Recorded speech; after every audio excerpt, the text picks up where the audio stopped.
పట్టణాలు ఎదగకముందు, యంత్రాలు గర్జించకముందు భారత కుండకారుల చేతుల్లోనే భూమి జీవం పొందేది.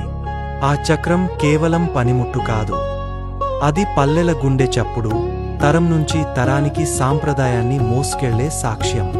అయితే విదేశీ పాలకులు వచ్చినప్పుడు ఆ గుండె చప్పుడు మందగించింది. బ్రిటిష్ వారు కర్మాగారాల్లో చేసిన వస్తువులతో మార్కెట్లు నింపారు. సాధారణ మట్టి కుండ వెలుగును కోల్పోయింది. కుండకారుల కష్టం తక్కువ ధరకు అమ్ముడే, పొట్ట నింపుకోవడానికే సరిపోని దశ వచ్చింది. గాంధీజీ ఖాదీ బట్ట కోసం చరఖా తిప్పినట్లు కుండకారుడు కూడా తన చక్రం తిప్పాడు. ప్రతి చక్రం తిరుగుతో మట్టి, వెండి మరియు ఉక్కును భర్తీ చేసింది. యూరోప్ నుండి వచ్చిన వస్తువులను తిరస్కరించి స్వదేశీని స్వీకరించాడు. ఇది కేవలం జీవనోపాధి కాదు, స్వేచ్ఛ కోసం మౌన యుద్ధం. 1947లో గాలి స్వేచ్ఛ గీతాలతో నిండింది.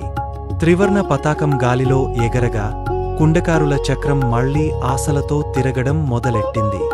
కానీ స్వేచ్ఛతో పాటు కొత్త పరీక్షలు వచ్చాయి.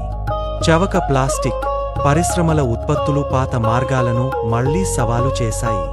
చాలామంది కుండకారులు తమ చక్రాలను వదిలి కర్మాగార పనులకు వెళ్లారు. ఒకప్పుడు జాతి ఆత్మను మోసిన కళ మాయమవ్వ